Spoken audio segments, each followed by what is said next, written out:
Saya ini sebagai kiai itu ya kadang-kadang takut mati. Tapi kecil sekali saya takut mati. Karena setelah saya berpikir, dulu saya itu nggak ada. Saya ini kelahiran tahun 70. Sebelum tahun 70 itu saya tidak ada. Tahu-tahu ada. Dan ketika ada saya tidak tahu cara ngatur jantung saya, paru-paru saya, sistem oksigen yang saya butuhkan. Artinya ketika kita hidup pun itu sebenarnya kita tidak pernah ngatur kehidupan kita. Kenapa kita takut mati? Takut, wah aku nak mati itu saya wopo nih kuburan.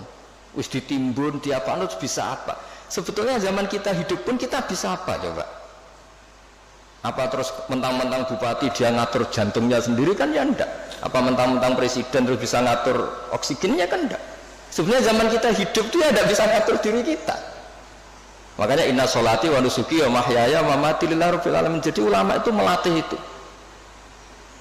Makanya manusia itu pernah jadi janin, ini untuk pelajaran. Kata orang-orang tasawuf, janin itu ya pernah protes sama Allah. Ya Allah, kenapa saya punya kaki? Memangnya untuk apa? Karena dia di kandungan ibu, masih di rahim. Untuk apa punya kaki? Saya tidak perlu jalan-jalan. Untuk apa punya tangan? Tapi setelah lahir baru tahu gunanya kaki sama tangan. Nanti mati juga gitu. Artinya zaman kita hidup sendiri itu tidak bisa ngelola kehidupan kita sendiri. Kita tidak bisa ngatur jantung kita, paru-paru kita, tidak bisa. Tapi gara-gara keangkuhan kita, seakan-akan ketika kita hidup itu bisa menentukan semuanya. Padahal tidak sama saja. Nah, dengan begini terus kita iman tuh gampang. Ya sudahlah, paling mati seperti itulah. Saya zaman hidup ya tidak ngerti cara ngatur hidup. Toh nyatanya hidup paling pas mati juga Allah cara ngelola kehidupan kita setelah mati. Ya sudah. Saya itu bayangkan gini Pak Arifin, saya pernah ada sekumpulan dosen ngaji saya di Jogja, tak jawab itu sampai banyak yang nangis. Saya bilang gini, andai kan Anda jadi Tuhan, susah mana mengembalikan orang seluruh dunia hidup lagi sama bikin Nabi Adam. Karena ini banyak yang ilmuwan biologi, susah bikin Nabi Adam. Karena ketika Allah bikin Nabi Adam itu kan bikin master. Di Nabi Adam itu tersimpan miliaran atau ratusan miliar orang yang akan hidup ila yaumil. Allah harus bikin satu sistem gen yang berpopulasi, yang melahirkan populasi utuh lagi. Itu kayak apa desainnya susahnya?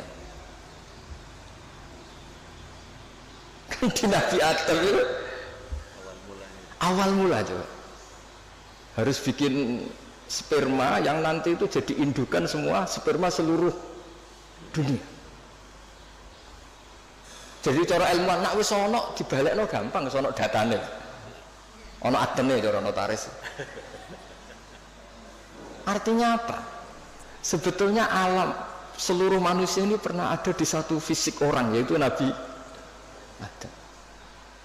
Lho cara sampean dadi ilmuwan, susah gak gawe Nabi Adam.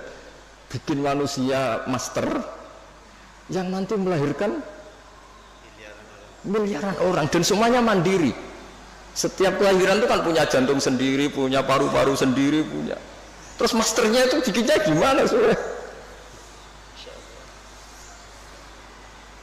Dan setiap jantung itu punya sistem sendiri, punya urat sendiri. Dan itu dulu dipadatkan di siapa? Nabi Adam. Makanya Allah tuh sering cerita, kalau kamu tidak percaya kenapa saya bisa mengembalikan kamu setelah mati, coba kamu berpikir, kama ba'da'ana awwala khalqin no itu dari tanah dan kemudian jadi manusia. Ya sama lah setelah itu nanti jadi tanah tak jadikan manusia lagi, masalahnya apa? Kan nggak pernah ada masalah kata Allah. Nah itu juga cara-cara menambah apa? Keimanan maksud saya seperti itu. Ya saya kira demikian.